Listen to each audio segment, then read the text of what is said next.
Declare नहीं की है। उदित राज ने पार्टी तक छोड़ने की धमकी दे दी है। उदित राज से बात की है हमारे सहयोगी सुमित दुबे ने। सिर्फ एक सीट भारतीय जनता पार्टी की फंसी हुई है जो उदित राज की है, जिसके कैंडिडेट को अभी तक बीजेपी ने डिक्लेयर नहीं किया है। उत्तर पश्चिम दिल्ली से सांसद है उदित राज, और ये अभी तक खबरें आ रही थी कि उदित राज जो हैं उनका टिकट भारतीय जनता पार्टी काट कर किसी नए व्यक्ति को टिकट दे सकती है।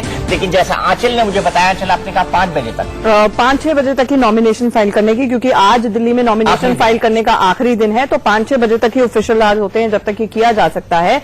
और उसके बाद सवाल यही है कि अगर आखिरी मिनट तक फंसा के रखा है और उदित राज ये मान रहे हैं कि आला नेताओं से उनकी बातचीत चल रही है, तो क्या एक सरप्राइज स्प्रिंग करेगी बीजेपी या फिर उदित राज को ही रिपीट कर देगी इस नाराजगी के बाद? तरसा जरूर रहे हैं उदित राज, तरसा भी रहे हैं। और उदित राज ने यह भी कहा था कि भले से पार्टी ने मेरा टिकट डिक्लेयर नहीं किया है, लेकिन हो सकता है कि मैं नामांकन करने जाऊं। उन्होंने इस बात का संकेत दिए थे। लेकिन उदित राज ने क्या कहा हमारे सहयोगी सुमित दुबे से, पहले वो देख लेते हैं। मैं इलेक्शन के लिए नॉमिनेशन फाइल करने की आज आखिरी तारीख है। भारतीय जनता पार्टी के जो सिटिंग एमपी हैं दिल्ली से, उदित राज, वो हमारे साथ है, जो काफी नाराज थे। कल भी उन्होंने प्रेस कॉन्फ्रेंस की। अब बात करते हैं। सर, क्या आपकी टिकट का कुछ फाइनल हुआ? अभी तो मैं इंतजार कर रहा हूं कि क्या होता है, और जब पार्टी मुझे छोड़ देगी तो मैं भी छोड़ दूंगा। तो अभी तक आपने अपना इस्तीफा नहीं दिया है? नहीं, अभी तो इंतजार है मेरा। आज आखिरी तारीख है। अगर पार्टी की तरफ से आपकी बजाय किसी और को कैंडिडेट अनाउंस किया जाता है तो फिर आपका क्या रणनीति आपकी रहेगी? तो जब पार्टी मुझे छोड़ रही तो जाना ही है बाहर, तो और मैं 2-3 चीजें मेरे दिमाग में कहना चाहूंगा। मेरे भावनाएं हैं कि किस बात की सजा की मैं सबसे अच्छा कार्य किया हूं, उसकी सजा है क्या, या मैंने अपने पार्टी को विलय किया, बार्गेनिंग नहीं किया, उसकी सजा है। उस समय मोदी जी में आस्था रही तो इसीलिए मैं जोश में आकर के विलय कर दिया। तीसरी बात है कि इस पार्टी में दलित तो चाहिए, लेकिन दलित नेता नहीं चाहिए। तो गलती से दलित नेता जब से जनसंघ और भारतीय जनता पार्टी बनी तो आ गया, और जब आ गया तो उन्होंने देखा है तो दलित नेता आ गया। तो निकालने का सबसे अच्छा तरीका है कि अब इसको निकाल दो इस तरह से, ताकि उदित राज का टिकट क्या कट रहा है? रमन मलिक, उन्होंने तो सीधे आप पे आरोप लगा दिया आप दलित विरोधी हैं। देखिए, वो उनकी एक अपनी भावना जरूर रही होगी, लेकिन एक ही व्यक्ति दलित नेता हो ऐसा नहीं है। दलितों नहीं, वो तो कह रही है कि पार्टी दलित नेता को नहीं चाहती है। उन्होंने साफ एम्फेसाइज करके इस बात को कहा। अगर पॉइंट यही होता तो ना ही विभिन्न अलग लोग जो दलितों का नेतृत्व करते हैं या ओबीसी का नेतृत्व करते हैं, वो लोग पार्टी में नहीं होते। अगर वैसी बात है तो ना पार्टी एक ओबीसी को प्रधानमंत्री पद पर पहुंचाती, ना पार्टी और किसी को नामांकित करती किसी और बड़े पदों के लिए। तो मेरे को ये लगता है कि इस तरीके की हताशा में बोल जाना ठीक। लेकिन रमन जी, इतनी क्या निर्णय की स्थिति है कि शाम 5 बजे तक सब शटर बंद हो जाएंगे, यानी नामांकन का वक्त भी खत्म हो जाएगा। लेकिन आपने उस शख्स को लटका के रखा हुआ है, वो सिटिंग एमपी है, उसकी सीट नहीं डिक्लेयर की है, उसको पता नहीं कि उसको टिकट मिलेगा या नहीं मिलेगा।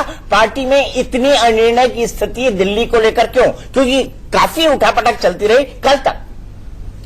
देखिए, हर चीज चुनाव जब होते हैं तो उसके अंदर हर समीकरण को देख कर चलना होता है, और विनेबिलिटी और डिलीवरेंस दोनों एक गोल होते हैं, और हम उसको आपके पास तो सफिशिएंट वक्त था ना। ऐसा तो है नहीं कि चुनाव आपको एकाएक मालूम पड़े कि चुनाव हो रहा है। आपको ये भी पता है कितने 1-1.5 महीने से दिल्ली के अंदर किस तारीख को पोलिंग होने वाली है। चुनाव के समय के अंदर हर वक्त छोटी से छोटी घटना भी कुछ परिस्थितियों को बदलती है, और एक कार्यकर्ता होते हुए मैं ये समझता हूं कि हर समय हमको उस परिस्थिति को आकलन करके उस हिसाब से पार्टी के हित में देखना चाहिए। ठीक उसी तरह जिस तरह मीनाक्षी लेखी का टिकट आप काटने वाले थे, लेकिन कल सुप्रीम कोर्ट में मामला चला गया, छक्का मार दिया, राहुल गांधी से खेद व्यक्त करा दिया, और फाइनली आपको मीनाक्षी लेखी को टिकट देना पड़ा। क्योंकि ये भी कहा जा रहा था कि मीनाक्षी लेखी की सीट पर गौतम गंभीर को लगाया जा सकता है।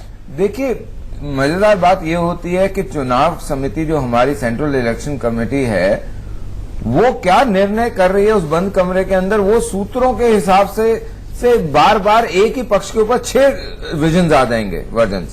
तो वो जो विषय है ना उसके ऊपर बहुत ज्यादा ध्यान देना बताइए, नहीं आपने चाहिए। एक सीट अगर लटका के रखी है और उदित राज की, जो आपको दलित विरोधी कह रहे हैं, तो उनका बड़बोलापन बड़ी वजह है, उनका नाकामयाब रहना, बेकार सांसद होना बड़ी वजह है, क्या वजह है? कोई कारण तो होगा ना, डिले हो रही है, डिले का कारण क्या है ये बता दीजिए। चलिए, देखिए, डिले का कारण हमेशा परिस्थिति होती है और आंकलन करा जाना चाहिए परिस्थिति किस समय क्या है।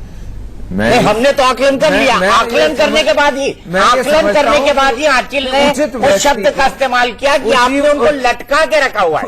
लटकाना सही शब्द है। समय पे उचित व्यक्ति को कमल के फूल का रिप्रेजेंटेशन करने का मौका दे दिया जाएगा और वो करेगा।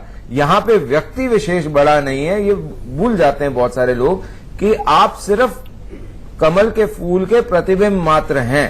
आप कमल का फूल का ऑल्टरनेटिव नहीं है। यहाँ पे जितने भी हमारे कैंडिडेट्स हैं, उदित राज कमल के फूल की बड़ी भूल है, ये मान रहे हैं?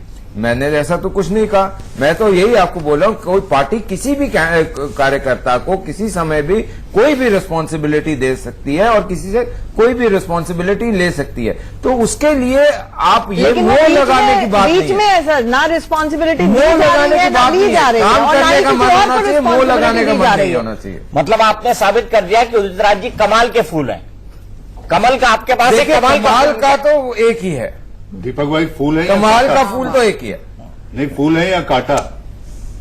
वैसे मैं बता दूं, फूल और कांटा जिसकी फिल्म थी अजय देवगन, वो इनके लिए प्रचार नहीं कर रहे हैं इस बार। बिहार के इलेक्शन में उन्होंने प्रचार किया था, उन्होंने साफ कह दिया कि इस बार मैं बीजेपी के लिए प्रचार नहीं करूंगा। लेकिन Raman Malik ji, coming back to Delhi, आखिर कब तक? क्योंकि 5 बजे तो सब कुछ खत्म हो जाएगा। आप कब तक लटकाएंगे? अगर उनको नॉमिनेशन फाइल करना है तो कम से कम मुहूर्त निकलवाने का टाइम तो दे दीजिए उनको, कि पंडित जी आ जाए, उनके घर में पूजा वूजा करके चले जाए, कुछ अच्छे मुहूर्त में जाके चले जाए। की ये तस्वीरें देखते हुए कितने जेलस फील कर रहे होंगे उदित राज, खुद सोचिए।